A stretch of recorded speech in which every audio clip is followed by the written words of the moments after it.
태어난 지 100일도 안 되어서 어머니를 잃었습니다. 고등학교 2학년 때 아버지까지 폐암으로 돌아가셨습니다. 열심히 준비했으나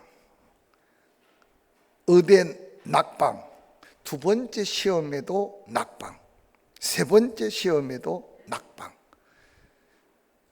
머리는 좋았던 모양이에요. 의사 되는 길을 포기하고 정치 외교학과 입학, 그러고는 군대 오라 그래서 카투사에 입대하여 영어를 배우는데 얼마나 재미있었는지, 군 근무 3년 동안 미국 사람도 놀랄 정도로 영어 실력이 유창했답니다. 그런데 20대 암흑기를 거쳐 1991년 자그마한 무역회사를 차려서 사장이 됩니다. 회사가 얼마나 잘 되는지 해마다 30%가 넘는 성장률을 거듭하면서 세계적인 브랜드를 인수하게 됩니다. 세계 기업 경영사에도 없는 대기록을 남기면서 당시 글로벌 경영시대 대표적인 인물로 손뻗히는 주인공이 윤윤수라는 사장의 이야기입니다. 그가 바로 필로스라고 하는 스포츠 용품들을 팔고 옷을 만드는 그 회사의 회장입니다. 이 필라가 태어난 곳은 이탈리아랍니다.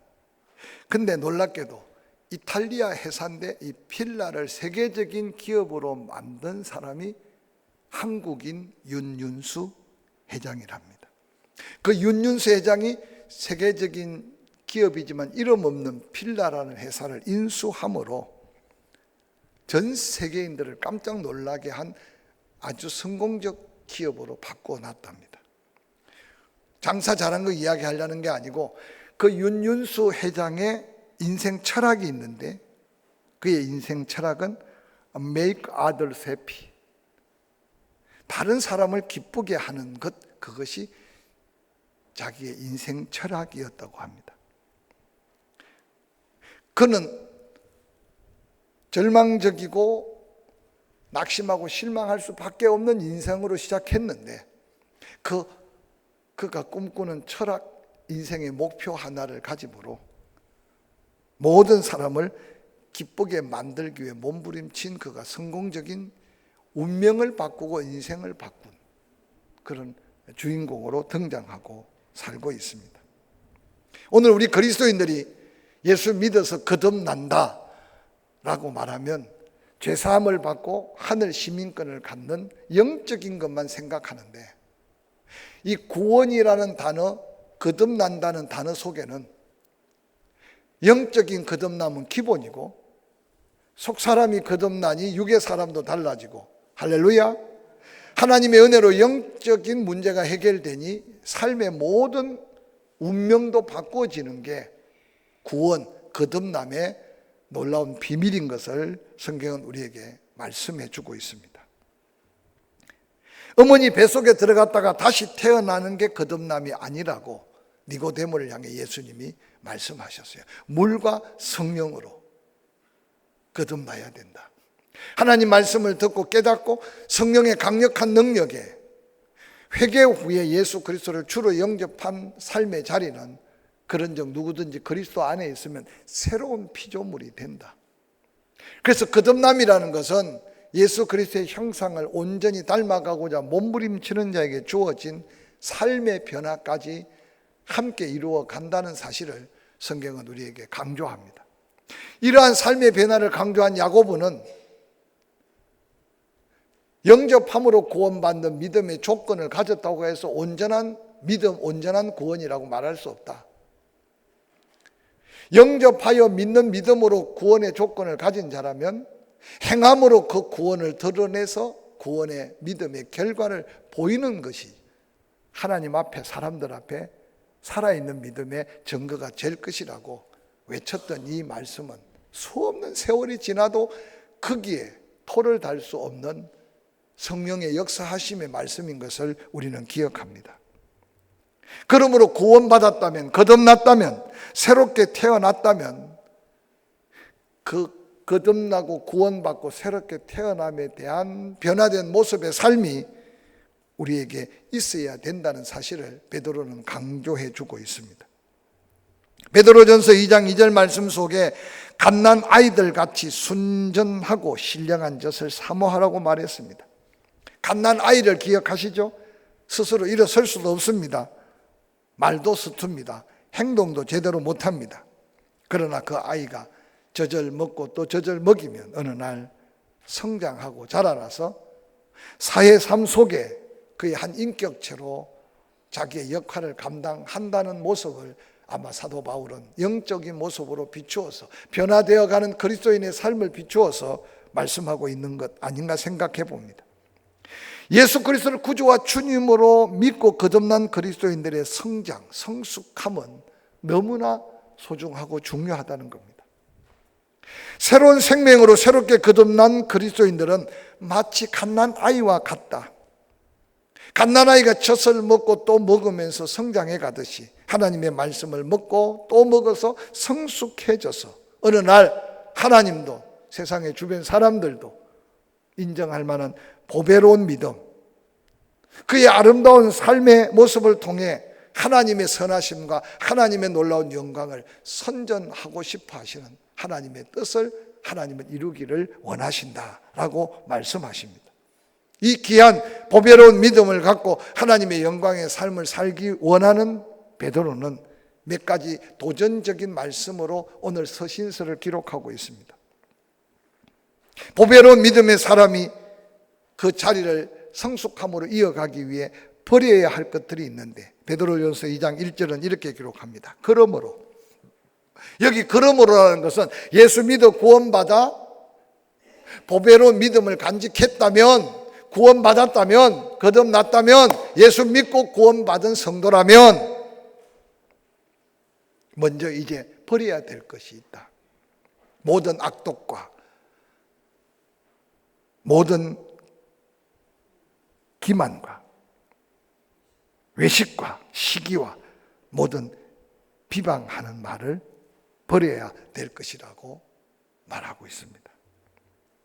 오늘 베드로전서 2장 1절을 시작하며 그러므로 나오는 연결 접속사를 기록하고 있는 것은 베드로전서 1장을 읽어보면 신령한 복을 약속받고 보배로운 피로 구속함을 받아서 거듭난 사람이라면, 그러므로 구원받아 거듭난 성도로서 해야 할 일 중에 먼저 버려야 할 일과 꼭 취하여야 할 일을 소개하면서 분명하게 우리의 삶의 지침을 가르쳐주고 있습니다. 보배로운 피로 구원받아 거듭난 하나님의 자녀라면 지난날 육체를 입고 있을 때 행하던 더러운 것들을 가감하게 벗어버려야 된다. 보배로운 믿음의 사람들이 그의 생활 가운데 확실하게 버려야 될 것을 악독, 기만, 외식, 시기, 비방, 구체적으로 모든 악독을 버리라고 말합니다. 사도 바울은 로마서 3장에 의인은 없고 하나도 없고 모두가 다 죄인이라고 말하면서 죄의 목록을 이렇게 소개하고 있습니다. 로마서 3장 10절부터 한 목소리를 한번 읽어볼까요? 시작. 기록된 바 의인은 없나니 하나도 없으며 깨닫는 자도 없고 하나님을 찾는 자도 없고 다 치우쳐 함께 무익하게 되고 선을 행하는 자도 없나니 하나도 없도다. 그들의 목구멍은 열린 무덤이요 그들의 해는 속임을 일삼으며 그들의 입술에는 독사의 독이 있고 그들의 입에는 저주와 악독이 가득하고 그들의 발은 그 피 흘리는 데 빠른지라 파멸과 고생이 그 길에 있어 평강의 길을 알지 못하고 그들의 눈앞에 하나님을 두려워함이 없느니라 함과 같으니라. 우리와 상관없는 말씀 같지만 가끔 한번 살펴보아야 합니다. 화면에 말씀을 한 번 더 띄워주실래요? 의인은 없나니 하나도 없다. 시작부터 의인은 없나니 하나도 없다. 이 말은 예수 믿어 구원받아 하나님의 의롭다 하심을 받기 전에 이 세상에 모든 사람은 다 죄인이다. 그러면서 깨닫지 못하고 하나님을 찾지도 않고 다 지우쳐 무익하게 되고 선을 행하는 자가 하나도 없기 때문에 예수 그리스도 은혜 밖에 의인은 없다. 13절 그들의 목구멍은 열린 무덤이다. 죽을 줄도 모르고 그저 자기 이 위해서만 삼키고 또 먹고 먹어도 만족이 없고 선을 행하는 자도 없고 혀는 속이고 입술은 독사의 독이 있고 입에 저주와 악독이 가득하고 발은 피 흘리는데 쫓아가서 더 피를 흘리고 파멸과 고생이 그 길에 있어 평강의 길을 알지 못하고 그 눈앞에 하나님을 두려워함이 없다. 우리와 상관없는 말씀 같지만 가끔 오늘 이러한 사도 바울이 죄로 인한 인생의 모습을 소개하는데 그 가운데 오늘 강조하고 있는 게 악독이 가득하다. 이 악독이라는 것은 입에서 나오는 악하고 독한 말입니다. 악하고 독한 말. 가끔 이 경상도 사람, 바닷가 사람 만나보면 욕이 일상이야.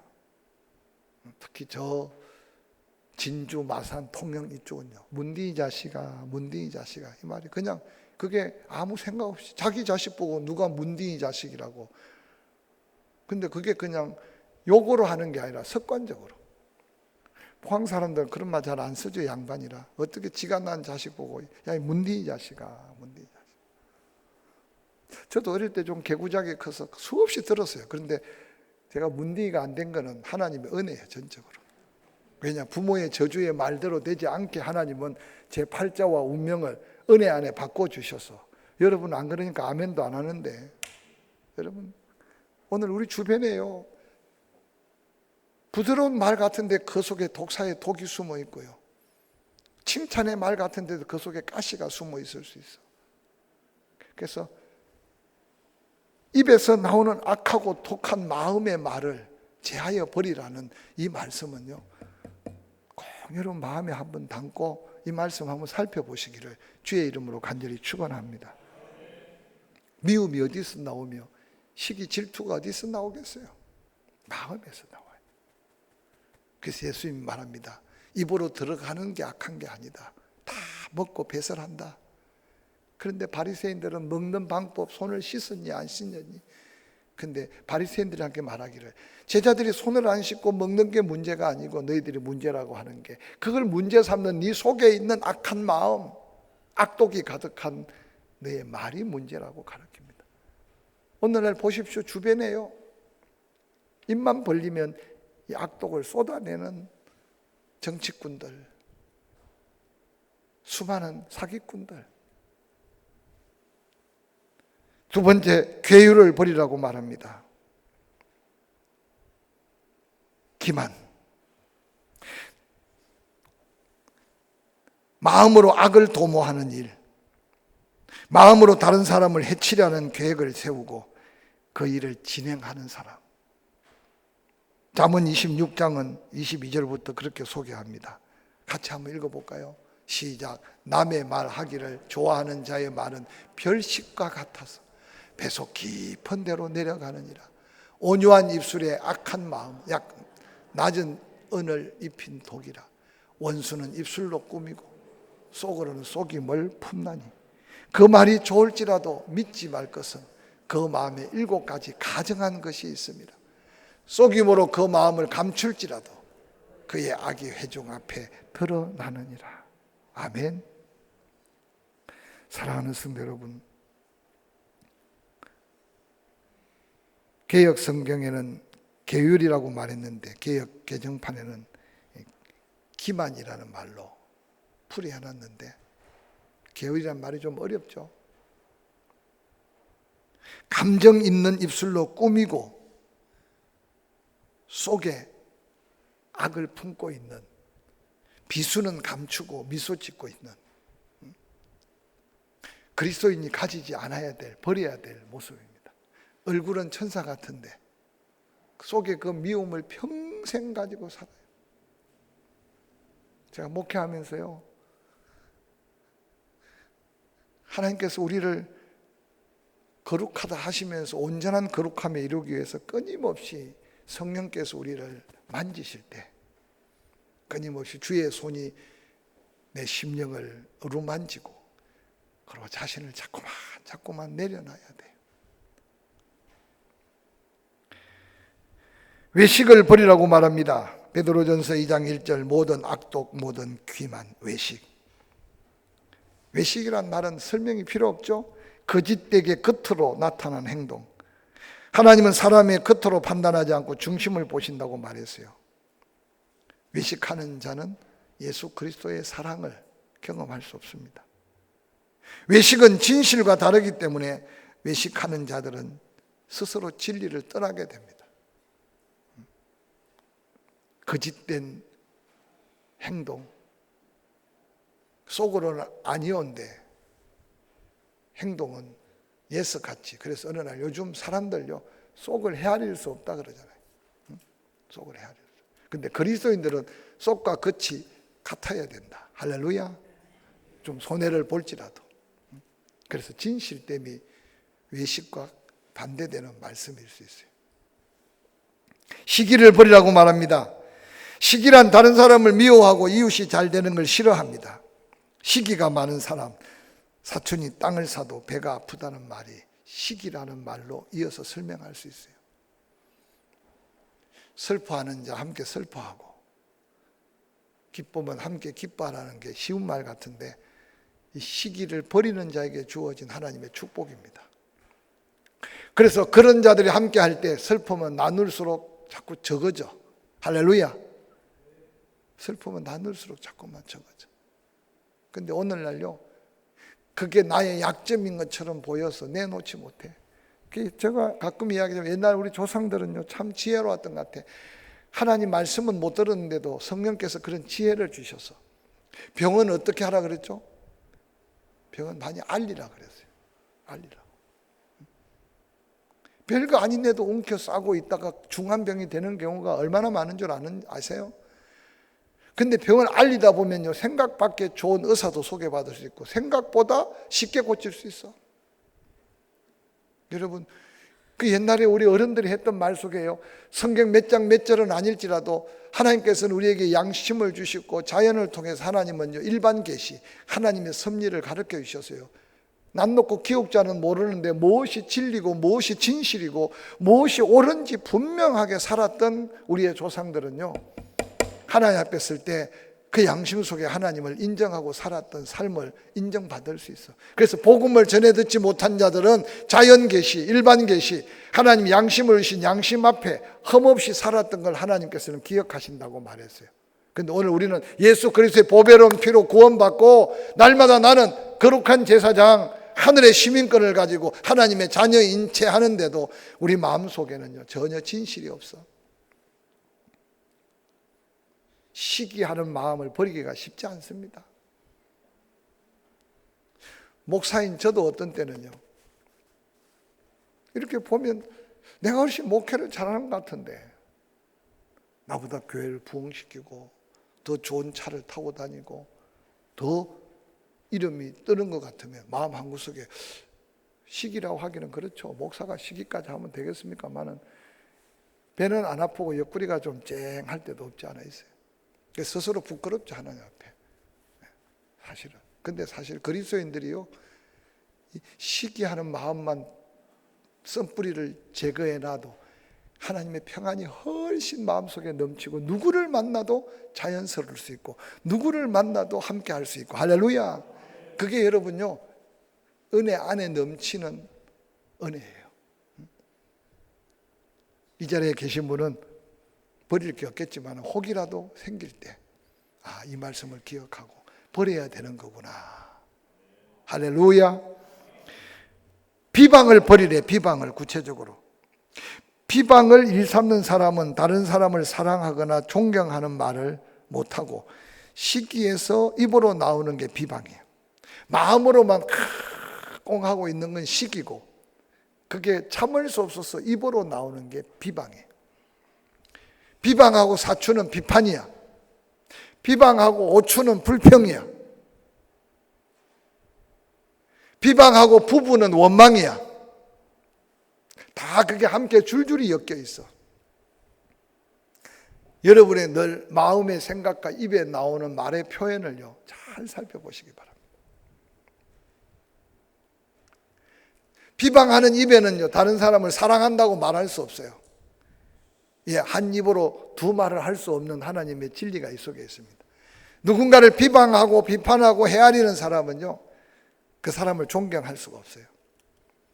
여러분, 성도들 관계가 얼마나 소중한지 몰라요. 별 중요하지 않는 거 한 가지 때문에 마음이 다치거나 마음에 이런 시기적인 마음이 딱 싹 트는 순간요, 그 관계가 얼마나 불행하게 엮여져 가는지 몰라요. 그래서 제가 목회하면서 늘 설교 한 시간 은혜 받는 것도 중요하지만 주방에서 밥하다가 시험 들거나 별거 아닌 바자회 하다가 시험 들어가지고 그 마음에 쓴뿌리가 하나 딱 자리 잡히면요, 그 모든 관계가 다 깨어져. 얼마나 어리석습니까? 바자회가 뭘 그리 중요하고 김치 담는 게 뭘 그리 중요하고 교회 밥하는 게 뭘 그리 중요합니까? 그런데 어느 날 내 마음속에 주의 은혜가 사라지면 그런 한 가지 두 가지가 쌓여지면서 어느 날 사랑이 식어져 버려. 얼마나 비극입니까? 이전에 은혜 받은 게 훨씬 더 많은데, 도움 받은 게 훨씬 더 많은데 한순간에요, 사랑이 식어지는 순간 은혜는 싹 다 도망가. 그리고 마음속에 그 시기, 그것이 비방이 되고 비판이 되고 부정적인 말이 되고, 그 형제나 자매 이야기가 나오면 자기도 모르게 그냥 판단하고 헤아리고. 여러분, 이건요 결국 자기에게 엄청난 손해고 비극이에요. 비방의 말을 버리라고 말합니다. 시기를 버리라고 말합니다. 외식을 버리라고 말합니다. 기만을 버리라고 말합니다. 악독을 버리라고 말합니다.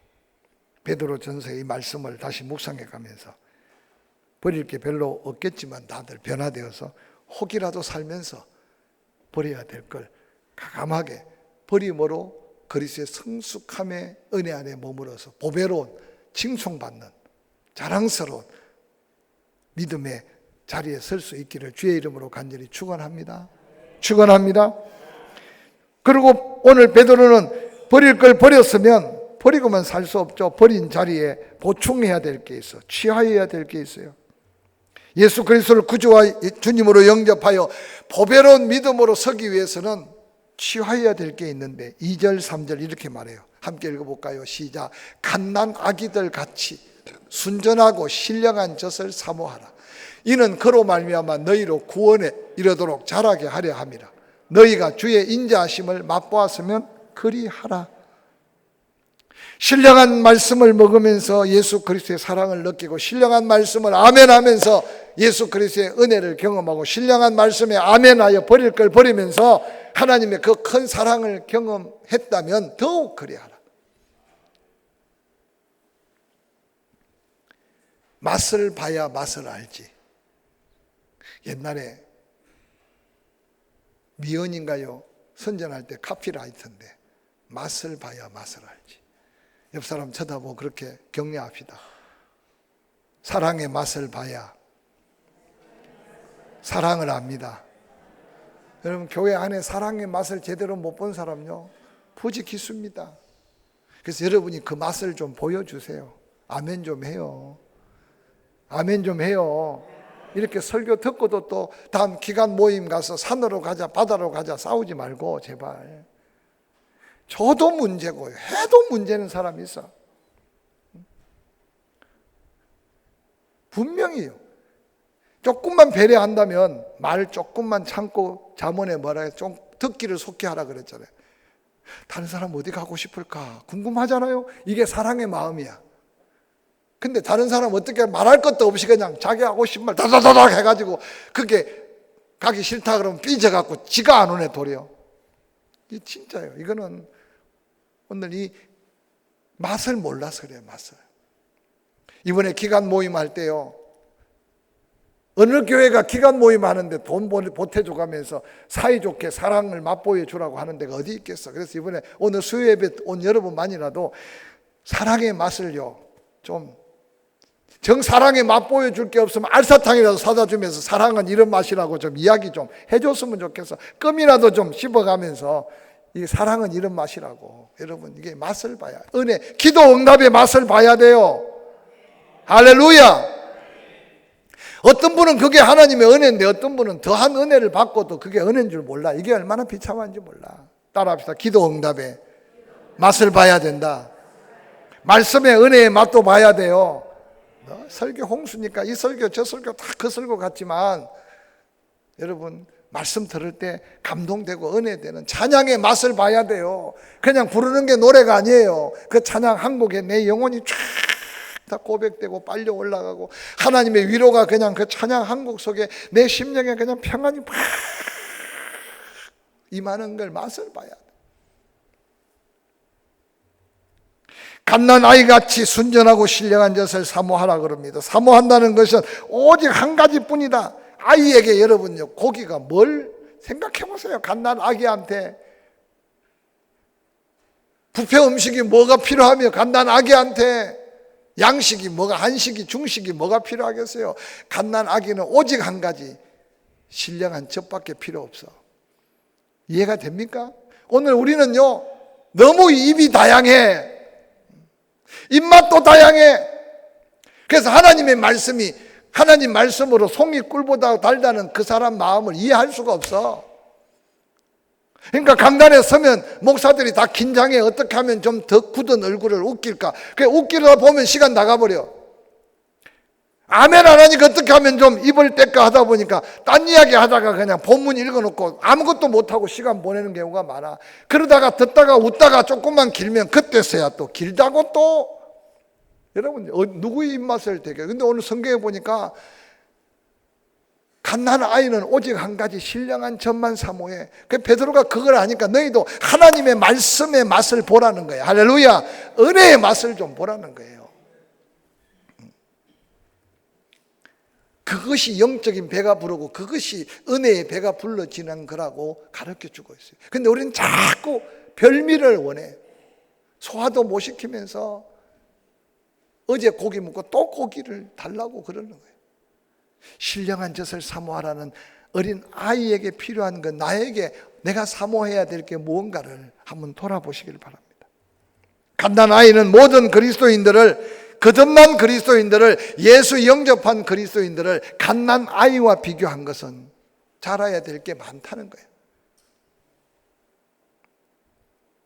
베드로는 이 젖을 베드로전서 1장 25절에 보니까 오직 주의 말씀은 세세토록 있다.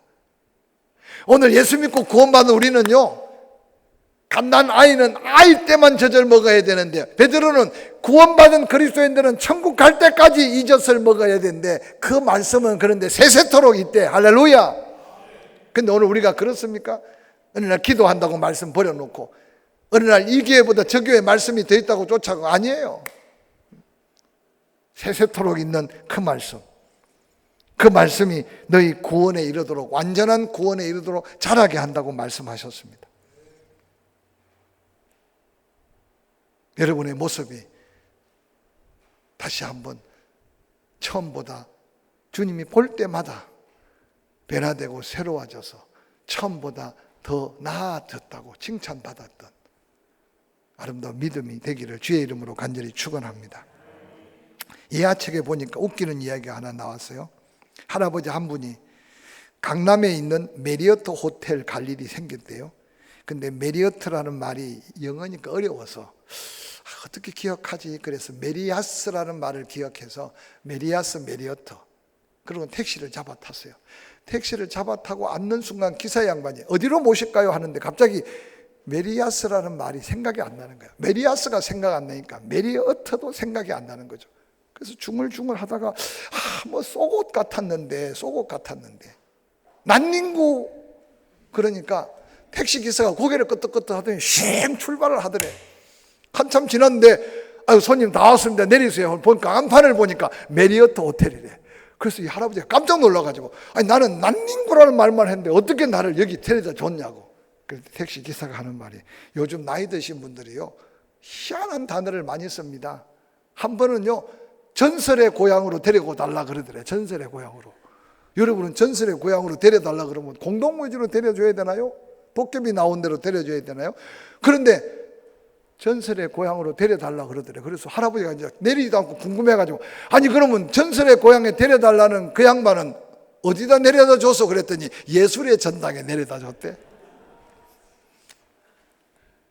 웃자고 하는 이야기가 아니고요. 지혜로운 사람은 전혀 딴 이야기 한 것 같은데도 그 이야기를 이해하고 깨닫고 그곳에 데려다 주는 택시 기사가 있다는 거예요.